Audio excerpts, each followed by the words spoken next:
다 같이 자리에 있으리라 나시며 우리 대림절 책주일 예배 하나님 앞에 함께 드리겠습니다.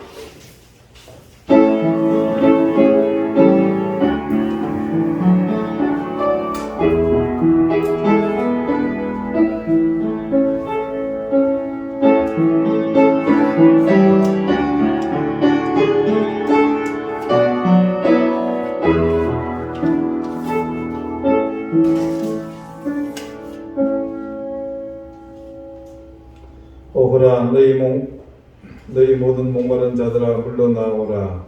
돈 없는 자도 오라. 너희는 와서 사 먹되 돈 없이 값 없이 와서 포도주와 젖을 사라.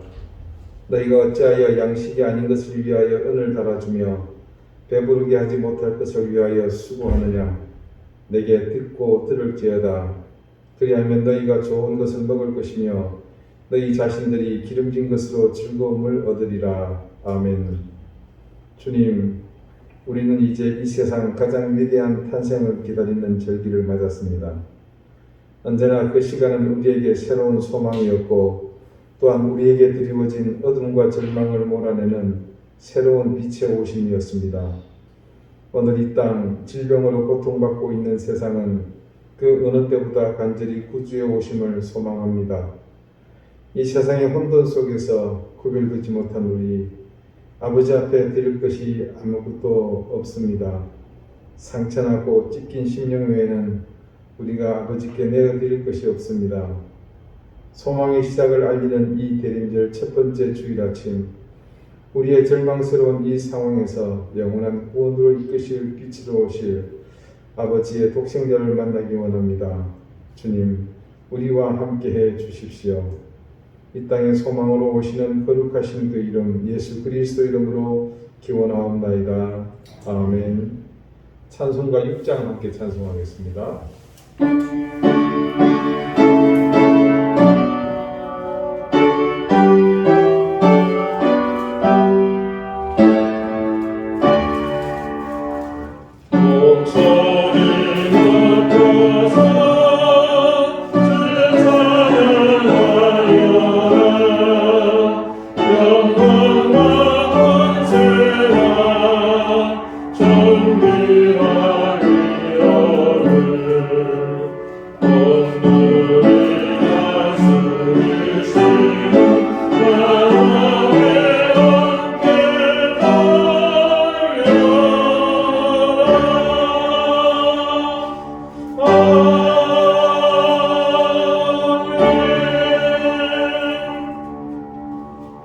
이제 다 함께 참회의 기도를 드리겠습니다. 죽음의 이를 우리 인생을 생명의 구원으로 인도하신 주님, 죄악으로 이미 사망에 이른 우리를 불쌍히 여겨 구원해 주시는 주님께 이 시간 우리의 모든 죄와 허물을 고백하며 사죄의 은총을 구합니다. 썩어지고 사라져버릴 허망한 세상의 가치와 진리를 쫓아 하나님을 떠나 살던 우리의 삶을 회개합니다. 절제하지 못하고 마음껏 뿌렸던 죄의 씨앗들이 우리 속에서 뿌리내리고 자라면서 우리를 욕심과 욕망에 눈멀게 하며 참된 진리와 영원한 생명의 삶을 도외시하며 살게 했습니다. 주님이 우리를 사랑하시는 그 은총을 값어치 없는 것으로 만들었고 복음의 능력도 우리를 통해 싸구려 진리로 둔갑하게 했습니다. 세상과 구별된 거룩은 흔적도 없었고 그냥 죄악에 물들어 옛사람으로 돌아가 버려 마침내 멸망받을 그때의 모습으로 우리는 회개했습니다. 주님, 꺼져가는 우리 영혼을 밝히는 이 촛불이 꺼지지 않도록 지켜주십시오. 바람 앞에 흔들리며 주체하지 못하는 우리의 심령을 더욱 굳건하게 붙잡아 주십시오.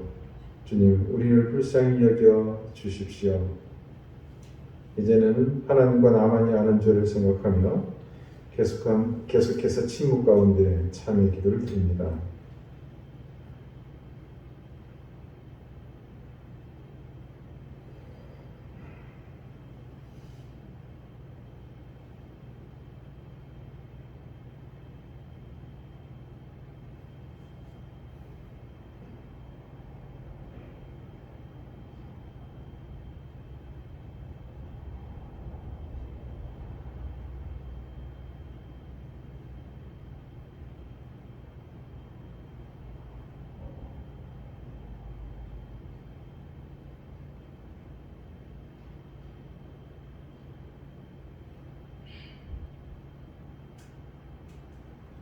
하나님께서는 자신의 부끄러운 죄를 솔직히 고백하는 사람에게 말씀하십니다. 그가 우리를 흑암의 권세에서 건져내사 그의 사랑의 아들의 나라로 옮기셨으니 그 아들 안에서 우리가 속량 곧 주의 사함을 얻었도다. 아멘. 이제는 사도신경으로 우리의 신앙을 고백하오니 나는 전능하신 아버지 하나님 천지의 창조주를 믿습니다. 나는 그의 유일하신 아들 우리 주 예수 그리스도를 믿습니다. 그는 성령으로 잉태되어 동정녀 마리아에게서 나시고 본디오 빌라도에게 고난을 받아 십자가에 못 박혀 죽으시고 장사된 지 사흘 만에 죽은 자 가운데서 다시 살아나셨으며 하늘에 오르시어 전능하신 아버지 하나님 우편에 앉아 계시다가 거기로부터 살아있는 자와 죽은 자를 심판하러 오십니다. 나는 성령을 믿으며 거룩한 공교회와 성도의 교제와 죄를 용서받는 것과 몸의 부활과 영생을 믿습니다. 아멘. 자리에 앉으시기 바랍니다. 이제 다 함께 성시를 교독하겠습니다. 성시는 교독문 115번 구주강림 1입니다.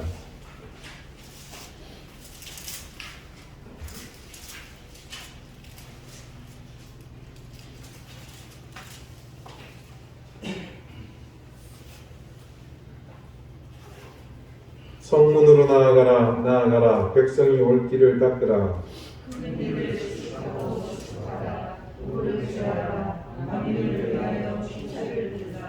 여호와께서 땅끝까지 선포하시되 너희는 딸 시온에게 이르라. 보라 네 구원이 이르렀도다 하니라.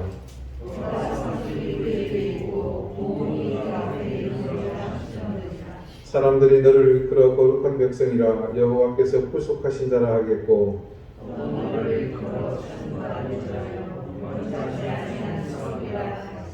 선지자 이사야의 책에 쓴 바 광야에서 외치는 자의 소리가 있으리되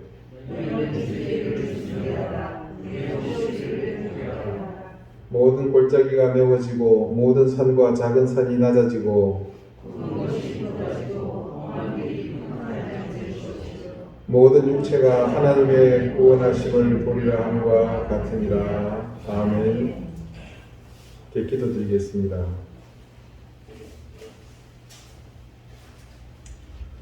흑암에 깊이 빠져있던 이 땅에 생명의 빛으로 오신 주님, 오늘 2021년의 대림을 고대하는 첫 촛불을 켰습니다.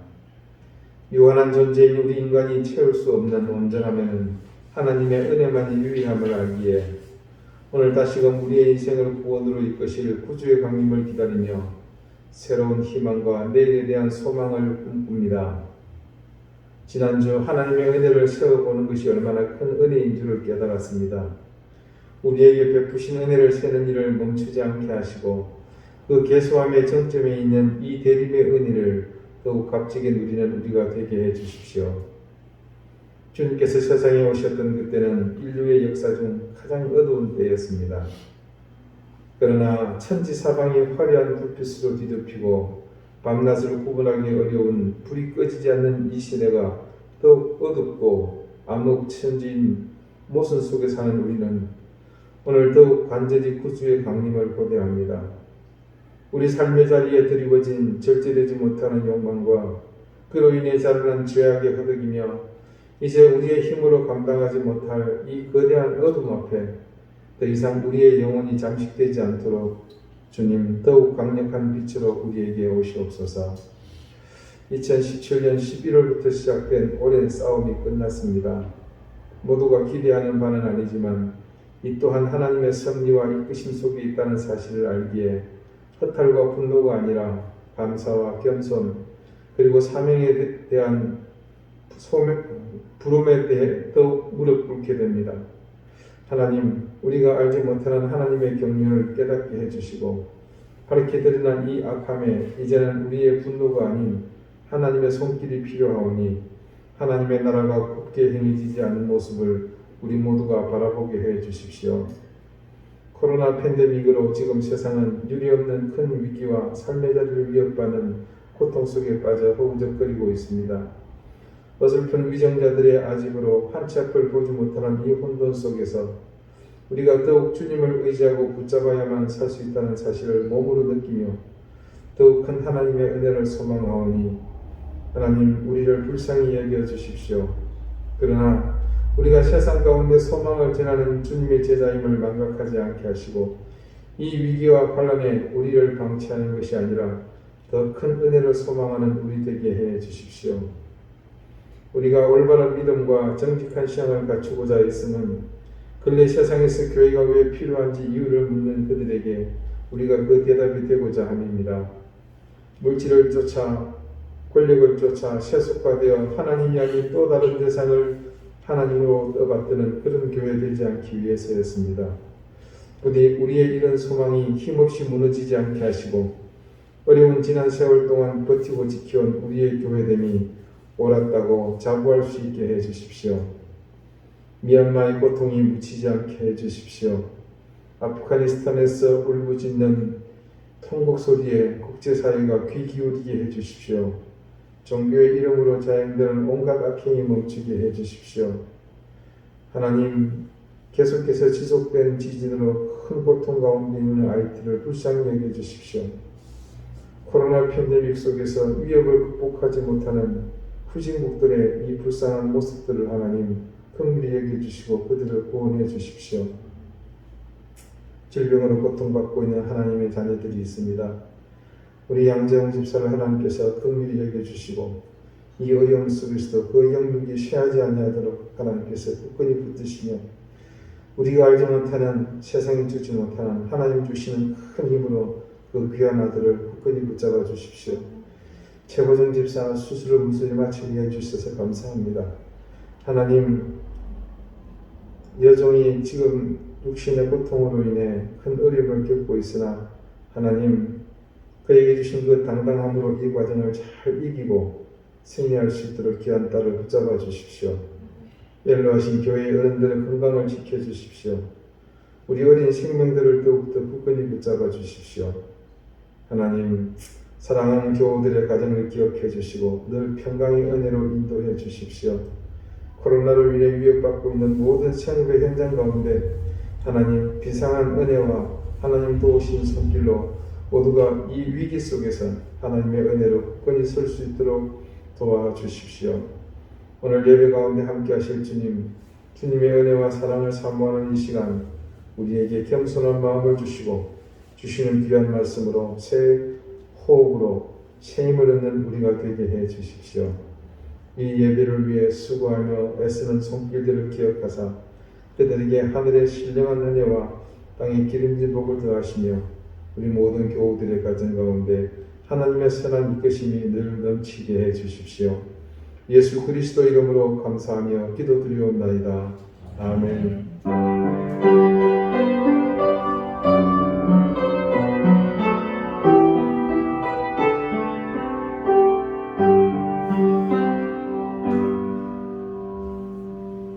찬송가 105장 함께 찬송하겠습니다.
하나님께서 우리에게 주시는 말씀은 구약성경 호세아 2장 10절에서 12절까지의 말씀입니다. 구약성경 1257쪽입니다.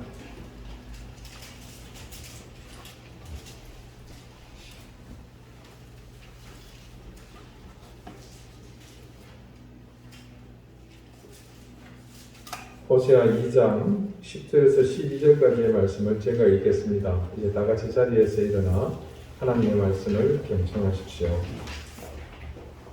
내가 그의 모든 희락과 절기와 월삭과 안식일과 모든 명절을 폐하겠고 그가 전에 이르기를 이것은 나를 사랑하는 자들이 내게 준 값이라 하던 그 포도나무와 무화과 나무를 거칠게 하여 수풀이 되게 하며 들짐승들에게 먹게 하리라. 아멘. 자리에 앉으시기 바랍니다. 하나님께서 이 말씀으로 우리에게 은혜 주시기를 원합니다.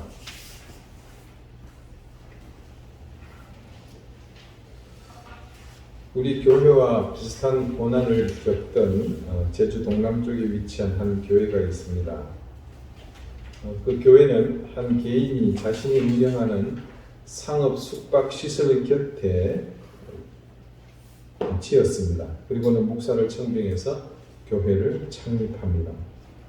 그런데 이 교회가 창립한 지 채 1년도 되지 않아 우리 교회와 더불어 제주 교회에 아주 많이 주목받는 곳이 되었습니다. 이유는 다름이 아니라 교회 건물을 채운 사람에 의해서 처음 부임한 담임 목사가 1년도 채우지 못하고 해임되었기 때문입니다. 그런데 이후에도 그런 일은 반복해서 나타납니다. 2016년에 창립되어 현재 5년 된 교회인데 벌써 담임 목사가 제가 아는 것만 3번 바뀌었습니다. 사임한 이유는 모두 다르지만 그 가운데 한 가지 공통분모가 있습니다. 짐작하시겠지만 그 공통분모는 그 교회를 지은 그 사람입니다. 사임한 분들은 모두가 돈 문제나 다른 도덕적 문제와 같이 목회자로서 흠결이 있어서 도저히 담임 목사직을 수행할 수 없게 되어 물러나는 것이 아니라 오로지 이 교회를 지은 사람의 횡포 때문이었습니다. 교회 건물을 지은 사람이 왜 목회자들과 충돌하게 되었을까요? 교회 건물을 지은 사람의 눈에 담임 목사가 성에 차지 않기 때문입니다. 상식적으로 생각해 봅시다. 교회는 하나님의 말씀에 따라 운영되는 것이 최선이며 최고입니다. 목사는 신학교에서 하나님의 말씀을 배우고 그 말씀을 따라 교회를 목양하도록 훈련을 받습니다. 그리고 교회의 역사를 통해 2000년 동안 축적되어 온 교회 현장의 모든 데이터를 통해 축적된 신학을 공부하고 그로 인해 파생된 다양한 학문을 익힙니다. 한마디로 목사는 교회를 목회하는 전문가인 셈입니다. 그러면 생각해 봅시다. 지금 교회를 목회하고 있는 최고의 전문가는 그 교회의 담임 목사인데 그 사람이 마음에 들지 않는다는 것은 그렇게 생각하는 사람이 그런 교육을 받은 전문가보다 더 많이 공부를 했거나 아니면 그보다 더 깊은 신학적 식견이 있어야 하지 않겠습니까? 그런데 그것은 아니란 말입니다. 그렇다면 충돌이 생길 이유가 없습니다. 목사라는 직책을 떠나서 한 개인의 성향이 그가 행하는 목회 전반에 색깔을 입힐 수는 있겠으나 그 목사의 목회는 이단이 아닌 다음 모든 것이 하나님의 말씀이 중심에 있을 수밖에 없습니다. 그러니까 결론적으로 말씀드리자면 해임 혹은 사임한 담임 목사에게서 신앙적으로 혹은 신학적으로 어떤 흠결이 있는 것이 아니라 그 교회를 지은 사람의 구미에 맞지 않는다는 이유밖에는 없습니다. 여러분, 이런 사실이 얼마나 모순됩니까? 목회자의 목양은 단적으로 말씀드리자면 일반 성도들의 구미에 맞지 않다고 보시면 됩니다. 이게 무슨 뚱딴지 같은 소리인가 싶으시겠지만 그것은 일반 성도들이 성경 말씀을 따라 살기 힘들어하는 것과 같은 이유입니다. 목회자는 오로지 하나님의 가르침대로 행하는 것이 기본이고 그것이 모든 행동의 지표이며 또한 목표입니다. 근본이 죄인이며 유한한 존재인 인간이 성경 말씀대로 산다는 것은 철저한 자기 부인과 십자가를 지는 삶이 수반되지 않으면 불가능합니다. 목회자의 가르침도 엄밀히 보면 이와 다르지 않습니다. 결국 이런 종류의 분란이 일어나는 이유는 단순합니다. 자기 부인, 십자가를 지는 일 없는 자신의 신앙을 주장하는 사람들 때문에 발생합니다. 25년 가까이 목회를 하다 보니 제가 늘 부딪히는 것은 한 가지, 사람들의 생각입니다. 생각이 왜 부딪히는 대상이 되는가 싶겠지만 모든 사람의 일반적인 생각이 아니라 하나님의 뜻, 즉 말씀이 가리키는 방향과 다른 것을 바라보는 사람들의 생각입니다. 대부분 그때마다 상황과 여건에 따라 바르게 말씀을 중심으로 가르치고 지도하면 됩니다. 그런데 심각한 문제는 그것을 수용하지 않고 자기 생각으로 말씀이나 하나님을 고착화해버릴 때입니다. 세상의 진리나 학문도 객관적이고 보편적 기준이 있습니다. 그런데 그 선에서 벗어나면 지탄받거나 비난받는 것이 당연합니다. 하물며 이 세상 모든 것의 우선에 계시는 절대자 하나님 아닙니까? 온 우주 만물을 창조하신 창조주, 이 땅의 모든 생명을 주관하시는 절대자 하나님, 전능자요 구원자이신 그런 하나님의 말씀이 자신을 잣대로 결정된다는 것은 도저히 있을 수 없는 일입니다. 이걸 좀 쉬운 말로 바꾸면 자기가 하나님이 되는 겁니다. 누군가에게 그렇게 말하면 깜짝 놀라면서 절대 그렇지 않노라고 손살에 치겠지만 이 사실과 다르지 않습니다. 심지어 더했으면 더했지 덜하지 않습니다. 지난 2000년 교회의 역사는 그런 사실을 정확하게 우리에게 증언합니다. 교회의 이름으로 살인이 합법화되었습니다. 끔찍한 일들을 교회의 이름으로 자행한 것이죠. 반인륜적인 일을 신의 이름으로 무참히 행했습니다. 사람을 불에 태우고 노예로 삼고 억압하고 착취하고 정복하고 부당하게 대하는 것을 아무렇지도 않게 신의 이름을 갖다 대고 교회의 이름을 갖다 대면서 자행했습니다. 그런데 신의 이름으로 그리고 교회 이름으로 행한 이 모든 반인륜적이고 부도덕한 일에 신이라는 그분, 그들이 말하는 신, 바로 여호와 하나님은 어떤 명분도 그들에게 주신 일이 없습니다. 그 모든 일은 하나님의 종이라고 자신의 일생을 바친 사람들, 그리고 그렇게 세운 교회의 기도자라는 그 절대적 권력을 이용해서 자신들의 사익을 채운 일, 그 이상도 그 이하도 아닙니다. 그런데 과거 역사 속 교회가 자행했던 인습이 그대로 오늘날 새로운 개혁교회라고 자부하는 우리 가운데서 다시 반복되고 있습니다. 그 시대와 같은 악행의 부활이 아니라 그런 악행이 가능하도록 만든 인본주의의 바탕을 둔 잘못된 신앙이 독버섯처럼 일어나고 있습니다. 인간은 하나님의 피조물입니다. 그래서 하나님의 뜻에 따라 사는 것이 가장 바람직한 삶의 방법입니다. 하지만 인간은 길들이는 동물들과 달리 스스로 판단하고 선택하여 행동할 수 있는 자유로운 의지를 하나님께서 주셨습니다. 그래서 하나님의 명령이 그분이 창조하신 모든 피조물에 이르기는 절대적인 권위를 가지지만 인간은 항상 예외였습니다.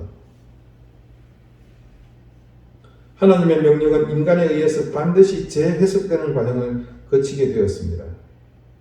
그것은 인간이 다른 생물들과 달리 생각하는 존재, 즉 이성적 존재이기 때문에 필연적입니다.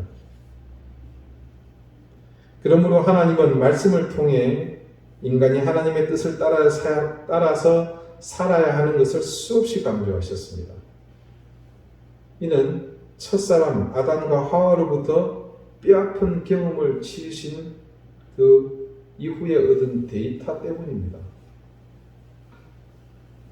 하나님께서 우리를 사랑하시는 증표로 주신 것이 도리어 하나님 사랑을 왜곡하고 우리를 악으로 빠지게 만드는 도구가 되어버린 셈입니다. 우리에게 주신 능력, 생각하고 판단하는 것, 그리고 우리가 가진 그 능력이 가장 최상으로 드러나는 때, 그때는 곧 하나님의 뜻이 우리의 생각과 판단으로 그대로 이어질 때입니다.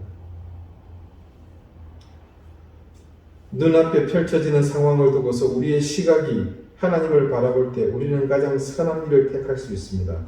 그러나 우리의 눈길이 하늘이 아닌 나를 향하게 되면 그때는 결코 선한 길을 갈 수 없습니다. 열왕기상 12장 26절 이하에 다음과 같은 말씀이 기록되어 있습니다.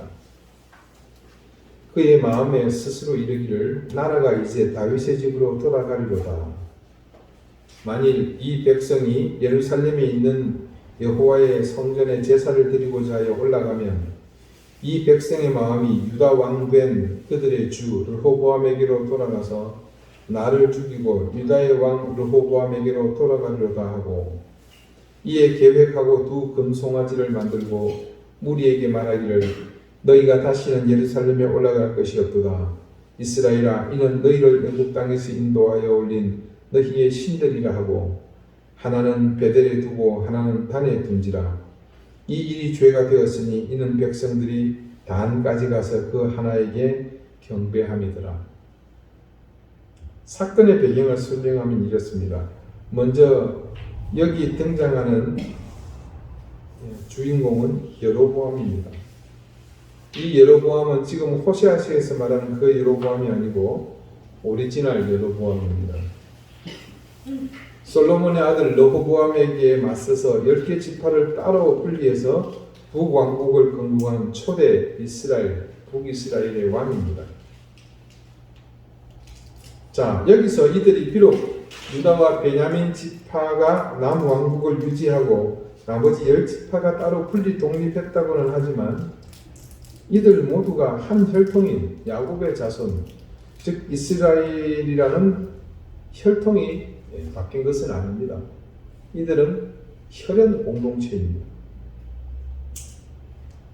그런데 이런 혈통적 요인이 북왕국을 건설한 여로보암에게는 심각한 정치적 장애 요소가 됩니다.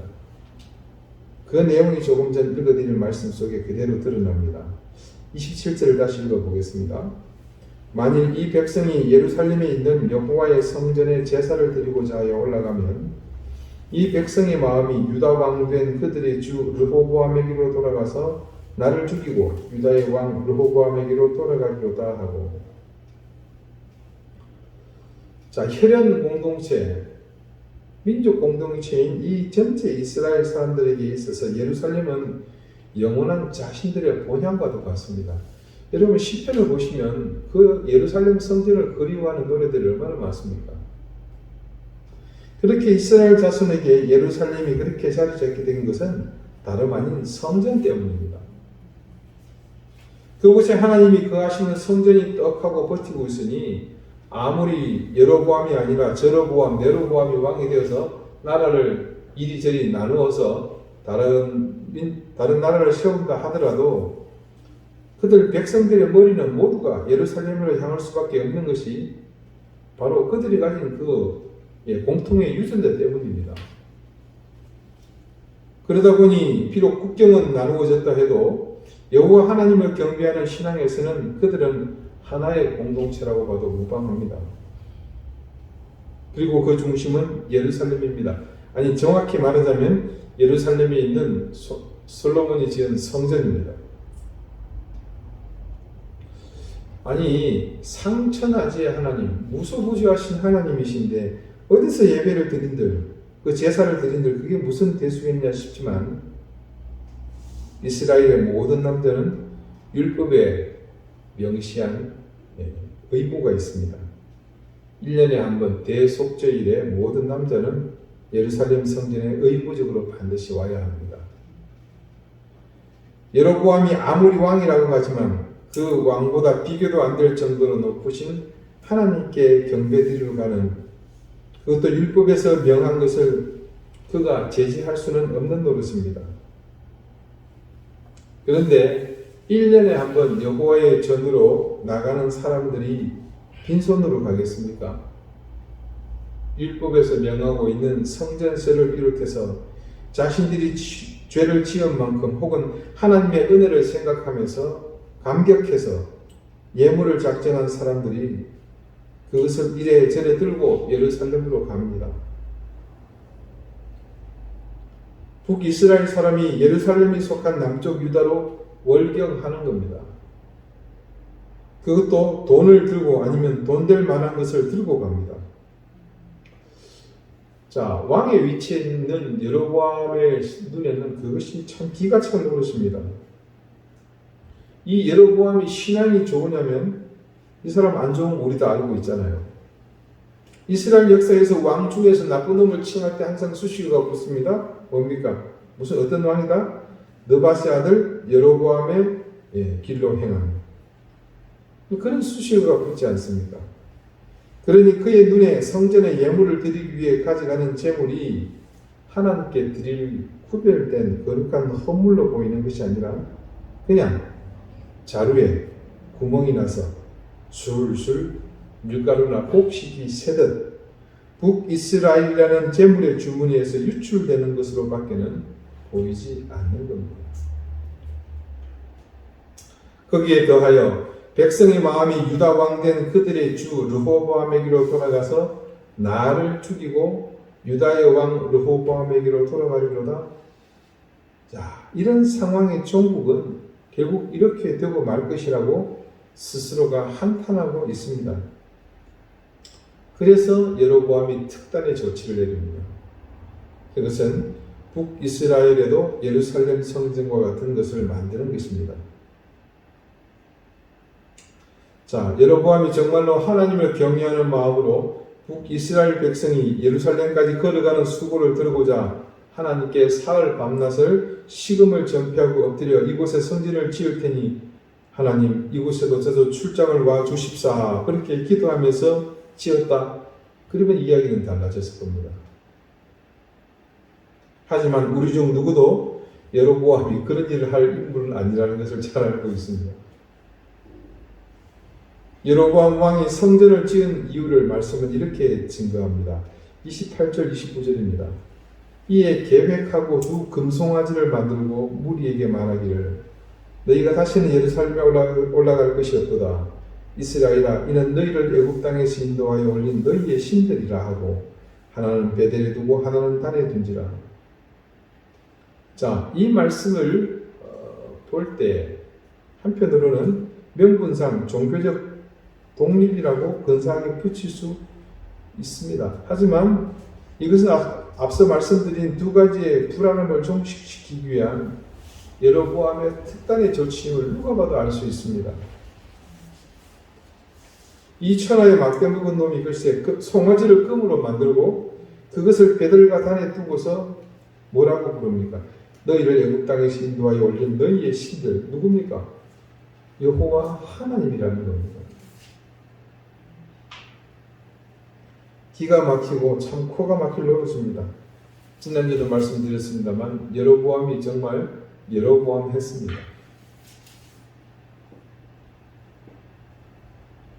이스라엘 백성이 요단을 건너 가나안에 입성한 이후 일부 개인에 의해서 하나님이 왜곡된 사례는 차고도 넘칩니다. 거기에 더해서 실제로 이스라엘 왕국이 설립되기 전 수많은 사사도 나름 지도자로서 하나님을 거역하고 가나안의 잡신들을 경배하는 일은 있었지만 하나님이 통치하시는 그래서 심정을 토대로 한 그 나라 이스라엘에서 그것도 사사 정도의 위치가 아니라 왕이라는 지위를 가진 자가 전 국가를 상대로 하나님을 왜곡한 사건은 없었습니다. 이 정도가 되니 우리가 느밧의 아들 여로보암의 길로 행하여라는 그 말의 의미를 참 새롭게 되새기게 됩니다. 아시는지 모르겠습니다만 이 말은 개인에게 붙이는 수식어가 아니었습니다. 북이스라엘을 통치했던 역대 왕들에게 붙여진 수식어, 그것도 거의 모든 왕들에게 붙여졌다는 것이 여기서 왜 그런지 그 이유가 입증이 됩니다. 북이스라엘의 모든 왕, 즉 예루살렘 성전이 아닌 이 베델과 단에 세워진 금송아지를 하나님이라고 떠들었던 모든 왕은 여로보암과 같이 상천하지의 여호와 하나님을 왜곡했던 사람들입니다. 자, 처음 문제를 일으켰던 그 교회 이야기로 다시 돌아가 봅시다. 여로보암과 그 교회에서 문제를 일으킨 중심에 서 있는 사람의 공통점이 무엇이라고 보십니까? 모두가 여호와 하나님, 절대자이신 하나님을 자신의 입맛대로 요리하고 그분의 의지와 상관없이 자의적으로 하나님을 제단에서 구미에 맞는 존재로 삼았다는 것입니다. 온 우주 만물, 이 세상의 주인이신 하나님을 향해 이런 모습으로 살았으니 다른 인생은 언급 자체가 무의미합니다. 이렇게 사는 사람은 자신의 그런 삶에 대한 애착이 누구보다도 강합니다. 그리고 그런 애착을 두는 삶에 대해 타인이 말하는 것을 절대 용납하지 않습니다. 무조건 간섭이라고 생각하며 심지어 조언이나 부탁하는 말조차도 모두 자신을 공격하는 것으로 받아들입니다. 그리고 더욱 끔찍한 것은 그런 자신의 행동을 신앙이나 혹은 하나님의 뜻을 행하는 일이라고 착각하기 때문에 더욱더 견고한 성을 쌓게 된다는 것이죠. 여로보암 이후 북이스라엘의 신앙이 어떤 모양이었겠습니까? 국가를 통치하는 지도자가 그 모양이니 일반 백성의 삶은 안 봐도 뻔합니다. 금송아지를 하나님이라고 생각하는 왕 밑에 도대체 어떤 백성이 나올 수 있겠습니까? 앞서 7절과 8절의 본문에 호세아가 지적한 그들의 모습, 그가 그 사랑하는 자를 따라갈지라도 미치지 못하며 그들을 찾을지라도 만나지 못할 것이다. 그제야 그가 이르기를 내가 본 남편에게로 돌아가리니 그때 내 형편이 지금보다 나았음이라 하리라. 곡식과 새 포도주와 기름은 내가 그에게 준 것이요 그들이 바알을 위하여 쓴 은과 금도 내가 그에게 더하여 준 것이거늘 그가 알지 못하도다.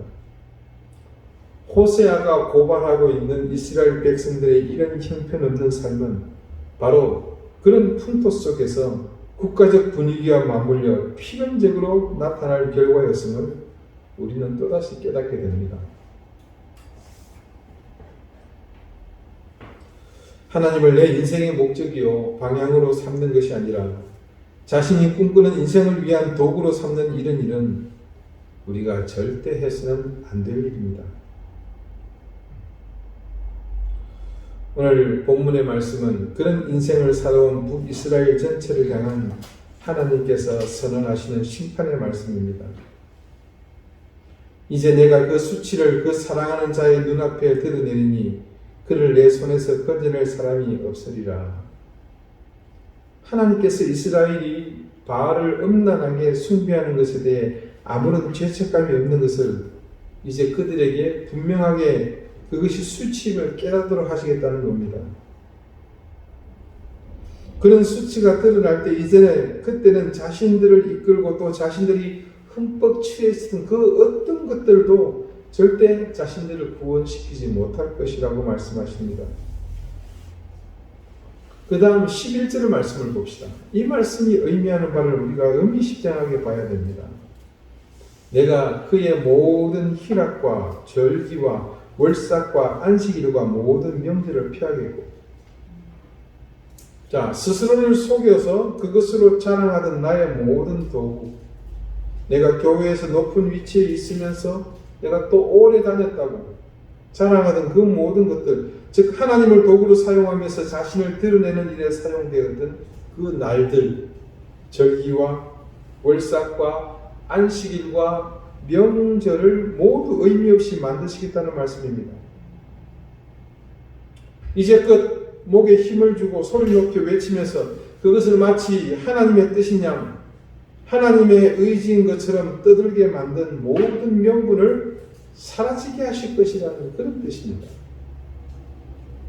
그리고 마지막 그가 전에 이르기를 이것은 나를 사랑하는 자들이 내게 준 값이라 하던 그 포도나무와 무화과 나무를 거칠게 하여 수풀이 되게 하며 들짐승들에게 먹게 하리라. 결국 과거에 자신의 욕망을 따라 쌓아 올렸던 그 모든 것을 허망하게 만드시겠다는 의지입니다. 이는 지극히 당연한 결과입니다. 하나님의 뜻과 무관하게 자신의 영달을 꾀한 결과는 분명합니다. 이스라엘의 초대 왕은 사울이었습니다. 처음에 그는 의로운 사람이었지만 점차 변질되고 말죠. 그런 사울이 죽고 난 뒤 이스라엘의 혼란을 잠재우고 명실상부한 근동의 패권을 쥐게 된 다윗은 모든 이스라엘 백성들의 종교적 상징인 여호와 하나님의 법궤를 예루살렘으로 옮겨올 계획을 세웁니다. 정치적으로 다윗은 이스라엘에서 입지가 굳건했습니다. 거기에 더해 하나님의 법궤가 예루살렘으로 옮겨진다면 그에게는 모든 것이 완벽하게 갖춰진 그는 정말 최고의 완벽한 왕이 됩니다. 그래서 다윗은 당당하게 보란듯이 아비나답의 집에 보관된 법궤를 옮겼습니다. 그런데 어떤 일이 벌어집니까? 수레를 끄는 소가 갑자기 뛰는 바람에 뒤에 실린 법궤가 기울어지게 되고 그것을 막고자 했던 우사가 그 자리에서 죽고 맙니다. 다윗은 놀라서 당장에 법궤 옮기는 일을 중단합니다. 대부분 주석이나 또 학자들은 이 사건에 대해서 다음과 같이 말합니다. 하나님의 법궤는 제사장들이 어깨에 매야 하는데 다윗이 그것을 어겨서 벌을 받은 것이다. 그렇게 이 사건의 핵심이 우사의 죄에 초점이 맞춰져 있습니다. 그것은 율법에 기록된 것이기 때문에 그야말로 팩트입니다. 그러나 정작 중요한 이유는 다른 곳에 있었습니다. 그 이유를 짐작하게 하는 말씀이 있습니다. 역대상 13장 12절 그때의 사건을 기록한 내용입니다. 우사의 사건이 있고 다윗이 이렇게 말합니다. 그날에 다윗이 하나님을 두려워하여 이르되 내가 어떻게 하나님의 궤를 내 곳으로 오게 하리요 하고. 자, 이 구절의 행간에서 우리는 다윗의 심경을 읽을 수 있습니다. 다윗이 법궤를 감히 내가 있는 곳을 오게 하리오라고 말한 그 배경에는 처음 이 행사의 기획 목적이 하나님의 영광을 위한 것이 아니었다는 사실을 짐작할 수 있습니다. 그런 짐작을 더욱 확신할 수 있는 부분이 있는데 바로 이 구절의 서두입니다. 그날에 다윗이 하나님을 두려워하여. 표면적으로는 우사가 죽은 그 현장을 보고서 두려워했다라고 볼 수 있지만 다윗이 지금 하나님을 두려워하게 된 것은 단지 우사가 죽었기 때문이 아니라 자신의 심중에 있었던 그 생각 때문임을 알 수 있습니다. 이 행사가 하나님의 영광을 위한 행사가 아니라 다윗 자신을 위한 행사였기 때문입니다. 그것을 더욱 확신할 수 있는 것은 그가 다시 재차 하나님의 법궤를 예루살렘으로 가져오는 대목에서 그가 취한 행동에서 드러납니다. 사무엘하 6장 16절이 그 상황을 이렇게 증거합니다.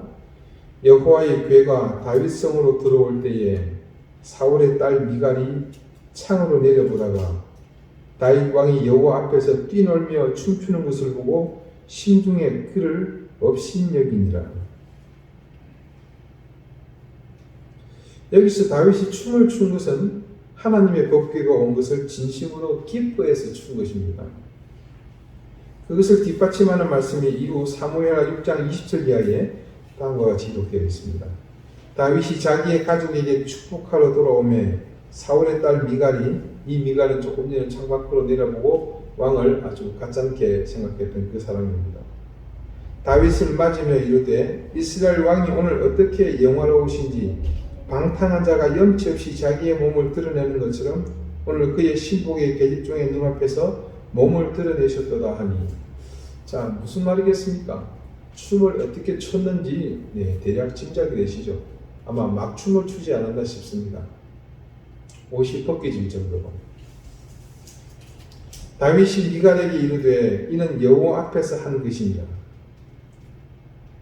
그가 내 아버지와 그의 온 집을 버리시고 나를 택하사 나를 여호와의 백성 이스라엘의 주권자로 삼으셨으니 내가 여호와 앞에서 뛰놀리라. 내가 이보다 더 낮아져서 스스로 천하게 보일지라도 네가 말한 바 계집종에게는 내가 높임을 받으리라 하시니라.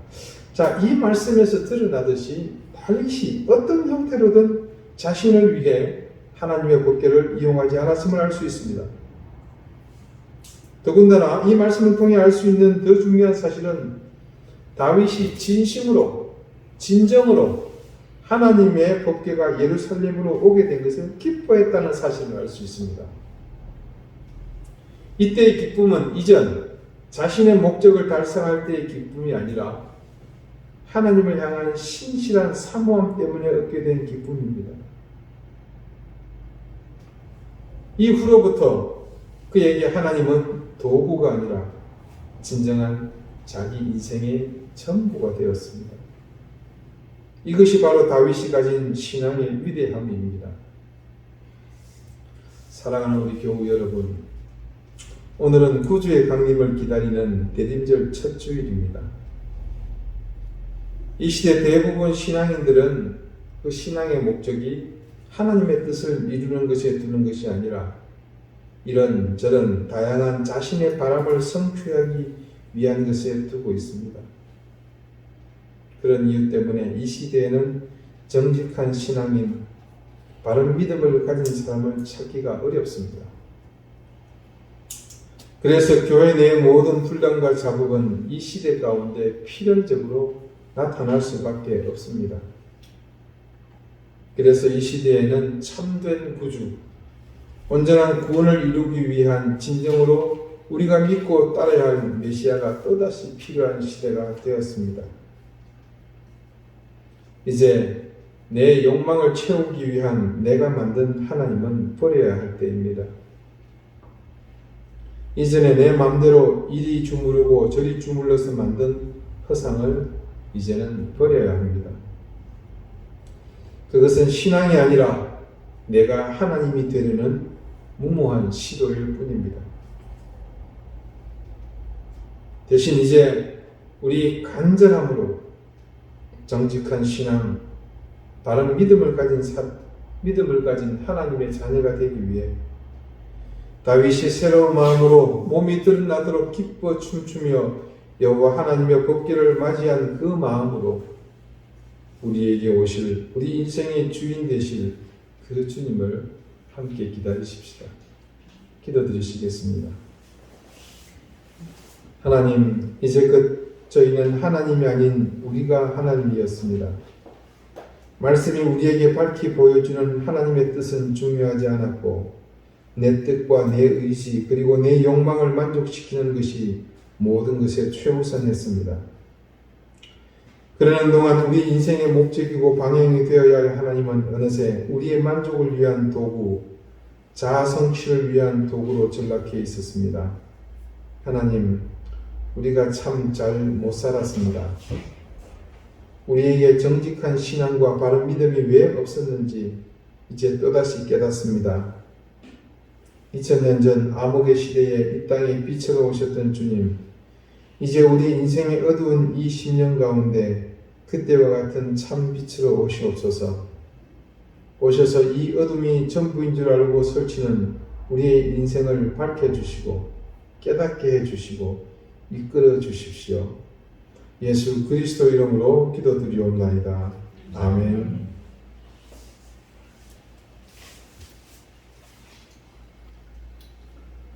찬송가 341장 함께 찬송하겠습니다.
자비하신 하나님, 하나님의 은혜와 사랑을 감사드립니다.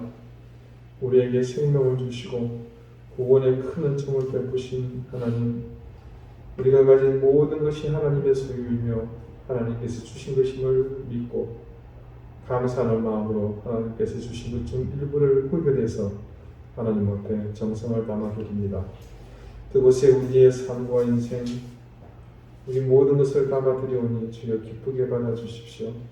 그린 손길을 기억하시고 하늘의 신령한 은혜와 땅의 기름진 복을 그 손길들 위에 넘치게 하시며 그 가정과 생업이 사랑하는 귀한 자녀손이 큰 은혜와 복을 누리게 해 주십시오. 예수 그리스도 이름으로 감사하며 봉헌 기도드립니다. 아멘. 교회 소식 알려드리겠습니다. 네, 오늘은 구주의 강림을 기다리는 대림절 첫 주일입니다. 성탄의 아침까지 우리 위에 오시는 구주를 기다리는 마음으로 겸손히 자신을 돌아보는 그 시간이 될 수 있기를 바랍니다. 예배 후에는 우리 이 인근에 있는 상명식당이라고 있습니다. 우리 나가셔서 한림 쪽으로 조금 가시면 삼거리 나오죠. 우회전 하시면 또 그 다음 삼거리가 또 나오는 거죠. 그 지나가다가 바로 보시면 왼쪽에 큰 전자나무와 건물이 있습니다. 그곳이 상명식당입니다. 마치고 바로 그곳에서 함께 식사하시고 오셔서 시간이 가능하신 분들은 교회 성탄 장식에 함께 참여해 주시면 감사하겠습니다. 오늘 우리 양재용 집사님 오랜만에 예배 함께 참석했습니다. 집사님 너무 반갑고 또 그동안 투병 중인 걸 우리가 다 알고 있고 함께 기도하고 있는 가운데 이렇게 뵐 수 있어서 너무 감사합니다. 하나님께서 우리 집사님 마지막까지 남은 그 병만을 다 쓰셔내 주실 줄 믿고 우리 함께 그렇게 기도하십시다. 최고정 집사님 수술 마치고 또 내려오셨습니다. 이 안에 장기를 잘라내고 나니까 통증이 심하죠. 그래서 지금 회복 중에 있고 오늘 예배 오고 싶었는데 너무 힘들어서 잠깐 왔다가 기도하고 돌아가셨습니다. 계속해서 두 분을 위해서 기도해 주시면 감사하겠습니다. 이제 다 같이 자리에서 일어나셔서 우리 앞뒤에 좌우에 계신 분들과 가정하게 인사를 나누시겠습니다. 54장 함께 찬송하겠습니다.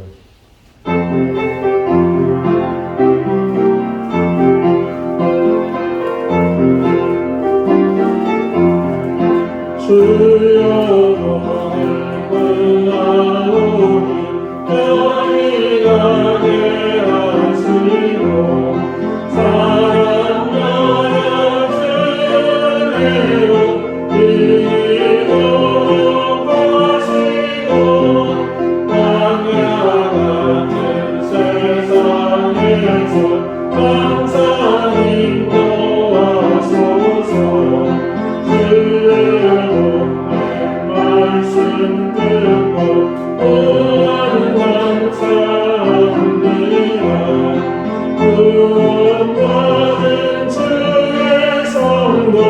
열매 맺게 하시며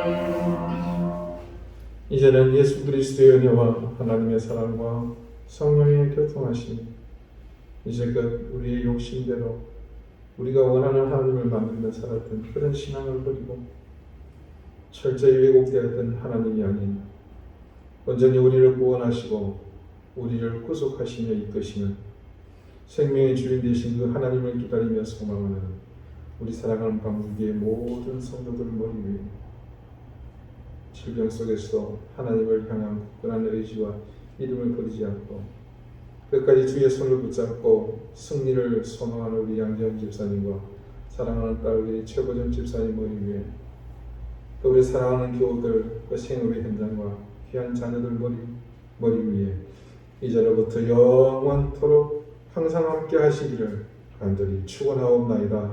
아멘.